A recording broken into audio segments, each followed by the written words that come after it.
재정의 원리로 새 역사를 만들자. 말씀 제목입니다. 누구나 자신의 실수와 패배를 인정하기란 쉽지 않습니다. 더욱이 요즘처럼 경쟁이 치열한 시대에 단점과 허물은 어떻게든 감추고 장점과 이 성공 스토리를 어필해야 살아남을 수 있을 것만 같습니다. 그런데 놀랍게 포장하는 사람 오래가지 못합니다. 요즘 모든 분야에서 거짓이 통하지 않습니다. 신앙생활도 마찬가지입니다. 아무도 모르는 자신의 허물과 죄를 고백하지 않는다고 누가 뭐라 하지 않습니다. 하지만 그 문제를 똑바로 처리하지 못할 때 하나님의 영광은 물론이거니와 보호와 개입이 떠나서 무기력하고 처참한 인생으로 전락하게 됩니다. 신앙생활의 핵심은 기쁨과 감격인데 하나님 앞에 고백, 하나님 앞에 허물을 스스로 내려놓는 일을 잘 못하면 이것이 사라져 버린다. 아주 오래전에 읽은 글인데 마스다 미스히로가 쓴 청소력의 이 청소력에 관한 내용입니다. 청소에 관한 내용. 행복해지기 위해서는 우선 청소를 열심히 하라는 거예요. 청소에는 힘이 있습니다. 당신이 사는 방이 당신 자신이라는 말이 있습니다. 이 글에 의하면 불행한 사람의 방은 항상 더럽더라는 것입니다.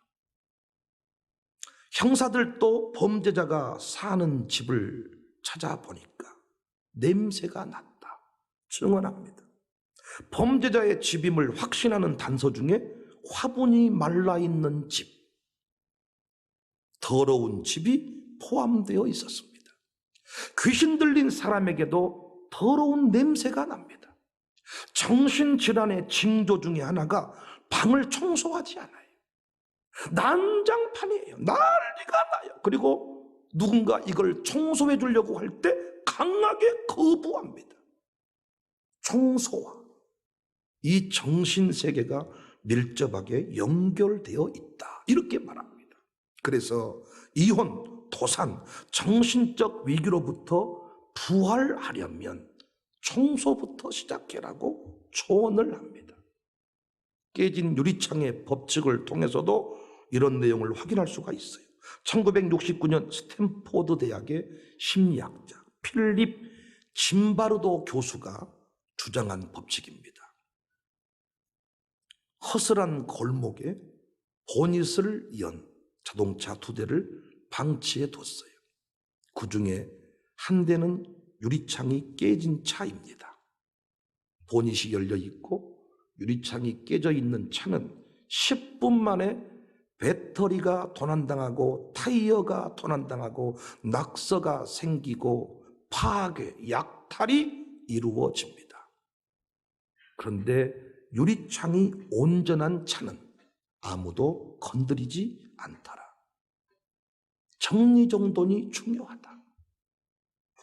107대 뉴욕시장을 지낸 루돌프 줄리아니는 범죄와의 전쟁을 벌인 적이 있어요. 실제로 중대범죄를 3분의 1로 줄이고 도시의 살인율이 절반으로 감소했습니다. 경찰이 받은 총격 사건이 40% 이상 떨어지고 감옥 내 폭력 사건들이 사실상 사라져서 95%까지 떨어졌다. 이 시장이 무슨 일을 한 것인가? 대단한 일부터 시작한 것이 아니었고 뉴욕 시내에 낙서 지우기 운동을 했습니다. 지하철에 6,000대, 이 지하철 6,000대의 낙서를 다 지웠는데 그 일을 완료하는데 5년이 걸렸다는 거예요.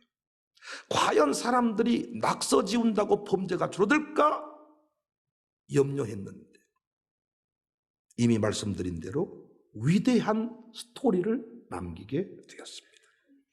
삶을 바꾸고 역사를 바꾸고 싶다면 적극적 사고만으로 안 됩니다. 부정적인 것, 더러운 것들을 제거해야 됩니다.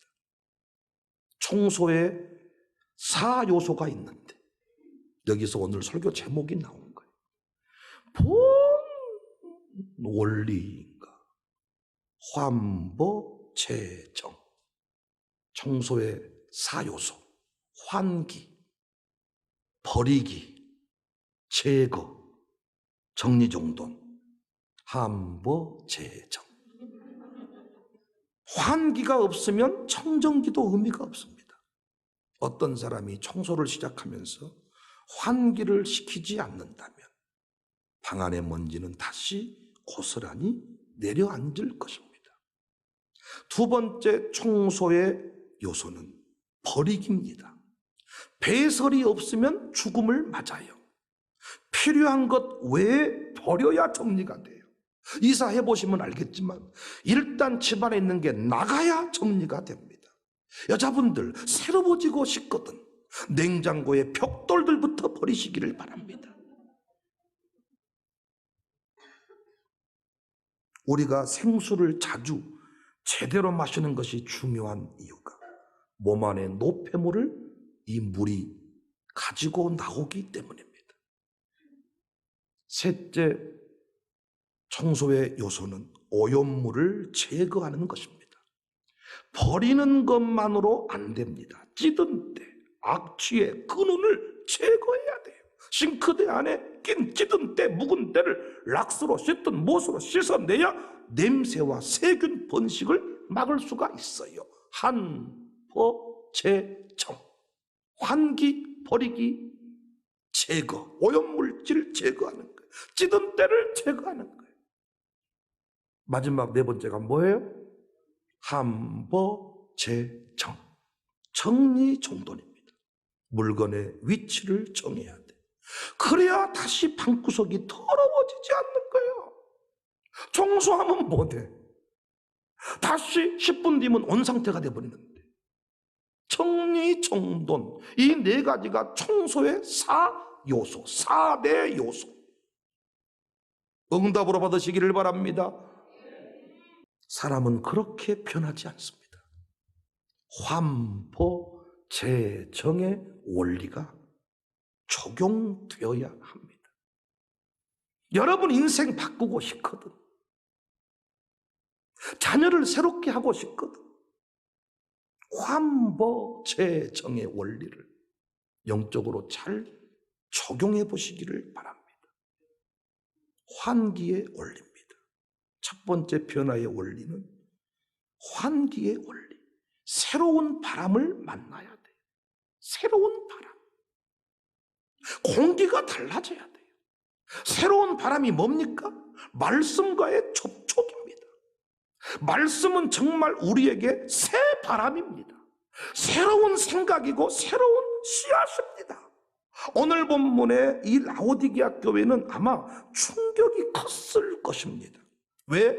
자신들은 스스로 부유한 자다 생각하며 살았는데 공고한 자, 가련한 자는 지적을 받았으니까 그 기분이 어떠겠어요? 17절 내가 말하기를 나는 부자라 부요하여 부족한 것이 없다 하나 나는 아주 잘난 사람입니다. 나는 부자입니다. 나는 부요한 자입니다. 나는 참 거룩한 자입니다. 믿고 살았는데 새로운 지적이, 새로운 역사가, 말씀이 다가와서 하는 말이 네 똥이라는 거예요. 우리가 말씀을 들을 때, 멘토의 지적을 받을 때 경험하는 기분이 이런 거잖아요. 엄청 잘한다고 생각했는데 목사님이 갑자기 부르더니 너 똑바로 해라. 당신 엉망진창입니다. 열 받아버리잖아요. 우리끼리 아주 대단한 교회 한다고 생각했는데 부흥 강사가 와가지고 첫 시간부터 이 교회 왜 있다입니까? 촌스럽기 짝이 없네. 서울에 이런 교회 없어. 라오디게아 교회가 이런 기분이지 않겠습니까? 하지만 주님의 말씀은 항상 정답입니다. 말씀의 지적을 받아야 돼요.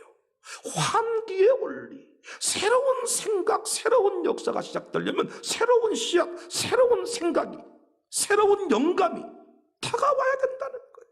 그래야 새 역사가 시작이 됩니다. 그런데 여전히 분노하는 사람이 많아요.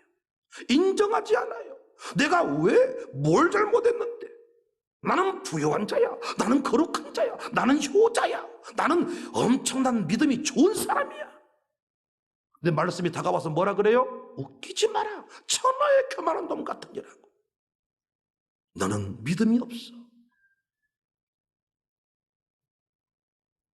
그래서 청소의 두 번째 원리가 적용이 돼야 돼. 두 번째 원리가 뭐예요? 환퍼. 퍼내야 돼. 말씀을 딱 기준에 놓고 내 생각을 버려야 돼요. 경험을 버려야 돼요.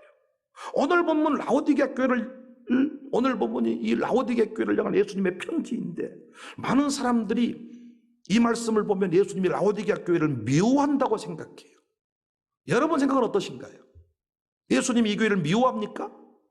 제가 목회해 보니까 이 정도 책망을 한다는 것은 보통 사랑하는 사이가 아니에요. 절대 아무한테나 책망 못합니다. 뻔히 그 집안이 왜 안 된 줄 알지만은 A를 갖추어서 말할 때가 많습니다. 그런데 예수님이 거의 막말하는 수준입니다. 이 교회 미워하는 거 아닙니다. 19절 말씀 보세요. 모른 내가 사랑하는 자를 책망하여 징계한다. 사랑하는 자를 책망하여 징계한다. 그런데 보세요. 우리 주님이 그냥 잘 살라고 하지 않았어요. 무엇이 문제인지 정확하게 말씀했어요. 그때 그 말씀을 인정해야 돼. 인정. 내 생각을 버려야 돼. 내 경험, 내 신념을 버려야 돼. 분노하여서 돌을 들면 안 돼요.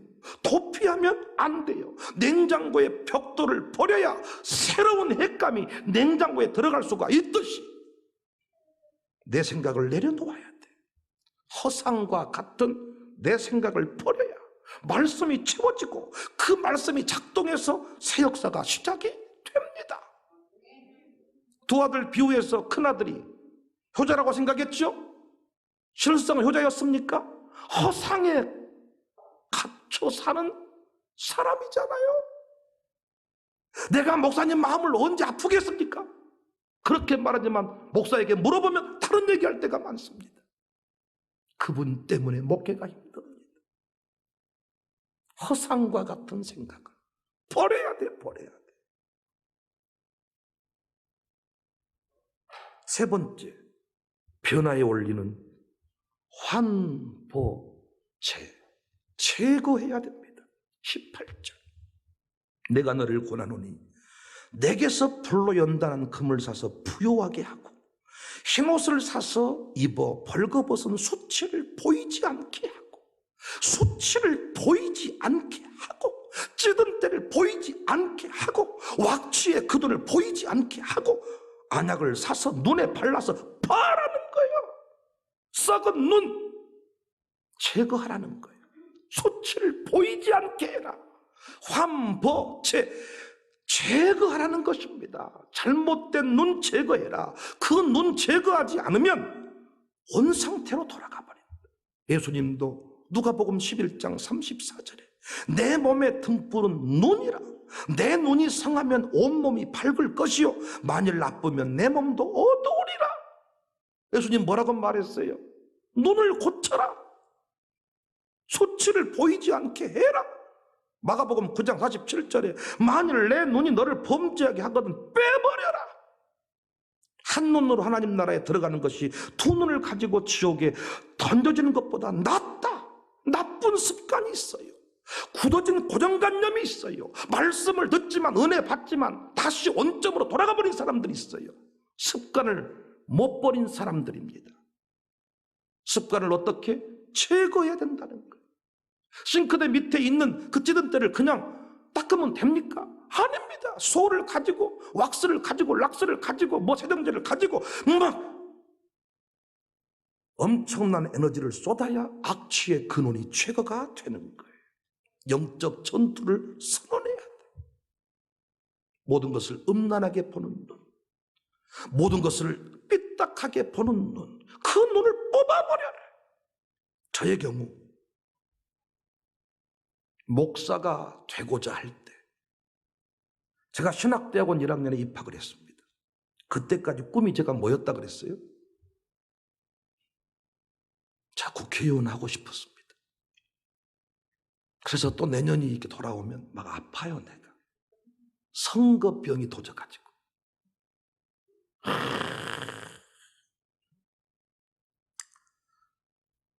제가 목사가 되고자 할 때 가장 힘들었던 것 중에 하나가 친구를 정리하는 것이었습니다. 선후배를 정리하는 것이었습니다. 나름대로 세상에서 의리로 뭉친 자들입니다.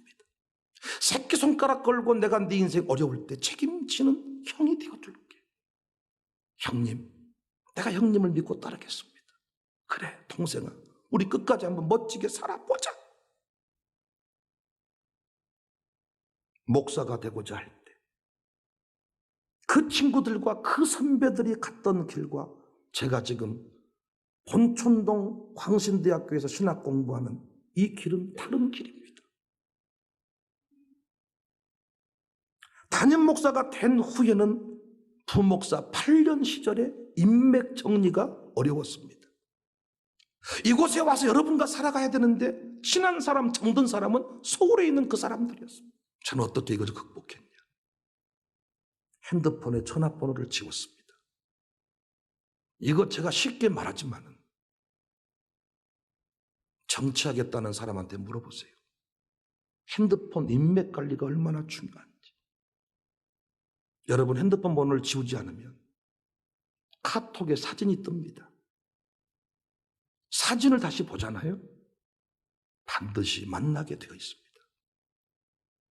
관계의 편중성이 의식의 편중성이고 지역의 편중성이 의식의 편중성입니다. 바꾸고 싶다면 그렇게밖에 생각할 수 없는 관념을, 그 눈을 빼버리는 심정으로 핸드폰, 그 나쁜 사람, 늘 나쁜 일에 휘말려서 힘들다고 한다면 나쁜 일에 휘말리게 하는 그 사람 핸드폰 번호를 지워버리지 않고는 인생은 바뀌지 않는다. 샬롬스쿨 중간에 입학한 학생들이 힘들어한 이유 중에 하나가 이겁니다. 과거의 역사를 치우지 못하는 거예요. 과거의 역사를. 학교 끝나면 그 친구들과 다시 만나서 어울리는 거예요. 안 풀리는 거예요. 안 되는 거예요. 우리 교회에 옮겨온 자들이 있습니다. 감사하게.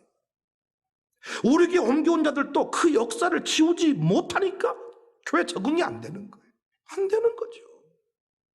하나님이 이 교회에 등록하게 했으면 지난 역사는 지워야 되는데 평상시에는 지은 것 같았다가도 문제만 생기면 중요한 문제는 옛날 사람과 의논한다. 당신은 절대 청사교인이 아닙니다. 얼마든지 한 번 분열한 역사를 가진 교회는 다시 분열할 수 있습니다. 아예 안 싸워본 사람은 싸움이 뭔 줄 몰라서 안 싸운대요. 그런데 한 번 싸워본 사람은 상황이 만들어지면 싸우게 된대요. 그런데 이 교회에 부임했을 때 우리 유성동 장로님, 우리 교회에 남겨진 자들이 제게 했던 말, 목사님, 필요하시면 교회 이름 바꾸세요. 교회 이름 바꾸세요. 쉬운 얘기입니까? 역사를 바꾸겠다는 거예요. 새로워지겠다는 거예요. 지난날의 그 고집으로 살지 않겠다는 거예요. 새로 부임하신 이대 목사님 이끈 대로 순종하겠다는 거예요. 역사를 지우지 않고 찌든 때를 벗겨내지 않고, 예수님 말씀했죠. 눈 빼라. 너 눈 빼지 않고는 절대로 온전히 볼 수 없다. 한 번 삐딱하게 보는 사람은요, 모든 걸 삐딱하게 봐요.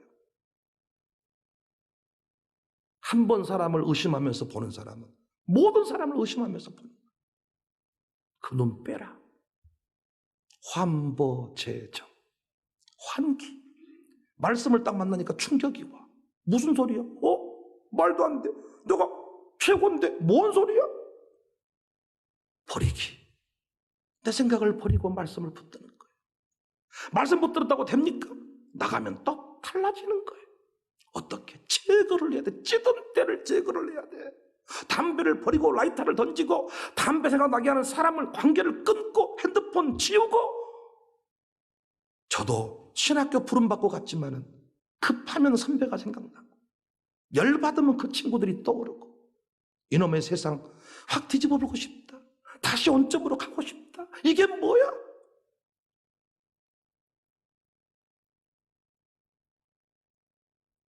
여러분, 바꾸고 싶다면, 변화되고 싶다면 핸드폰에 지울 사람 지우세요. 그리고 만나지 마세요. 빼세요. 바꾸세요. 네 번째가 뭐예요? 사람이 변화되려면 함보제정, 정리정돈입니다. 아무리 버리고 지워도 정리정돈을 습관화하지 않으면 다시 더러워진다 그랬죠. 그것이 반복되면 또 오염의 근원지가 되지요. 주님 말씀했습니다. 19절. 내가 열심을 내라. 중독은 또 다른 중독으로만 치유할 수 있습니다. 교회 상처받은 자들이 새 출발하고자 교회를 옮겨왔습니다. 근데 문제는 뭔 줄 아세요? 새로운 교회에서 열심을 내지 않아요. 왜인가 물어봤더니 상처받는 것이 두려워가지고 이제는 적당히 천천히 가려고 한다는 거예요. 제가 단언합니다. 애언합니다. 여러분 곧 교회 떠나시게 될 겁니다. 마귀가 오염시키기 때문에. 이단에서 빠져나온 사람이 있습니까? 그분들 공통된 변명이 뭔 줄 아세요? 상처받기가 두려워서 적당히 섬긴다는 거예요. 정상적인 교회에서 지난날 수준의 열심을 내지 않으면 당신은 반드시 이단에 또 빠집니다. 당신이란 사람 자체는 빈 공간을 용납하지 못하는 사람이기 때문에. 주변에 보세요. 집에서 노는 사람은 평생 놀고 일하는 사람은 평생 일을 합니다. 주변 사람들이 그냥 일 좀 하지 말고 그만 집에서 놀아. 그래도 그 사람은 뭔가를 해야 책성이 풀리는 거예요. 당신이 이단에 빠진 것은 열정이 있기 때문이었어. 그런데 그 열정을 다시 어딘가에 쏟지 아니하면, 다시 정상적인 교회에서 열심을 내지 아니하면, 어떤 놈이 지난날보다 더 열심을 내지 아니하면 당신의 빈 공간 마귀가 내버려 두지 않아. 시험 들어서 다른 교회에서 이곳에 옮겨왔습니까 혹시? 우리 교회는 그런 사람도 없어요. 교회가 시험 들었다 그러면 아주 무리로 막 옮겨다닌다든지 너무 꼴짝이 있어서 그런가. 오라, 다 와라. 병든 자도 와라. 그래도 안 와요. 혹시 그렇게 해서 왔습니까? 그럼 여러분, 상처받는 게 두려워서 멀찍이 서 있다. 또 떠납니다. 내가 애원해요. 제가 애원을 좀 하잖아요. 곧 교회 떠납니다. 함보제정. 새로운 정리정돈이 필요하죠. 새로운 열정이 필요하죠. 우리 교회는 환보제정의 원리를 깨달아 새로운 역사를 만들어갈 수 있기를 바랍니다.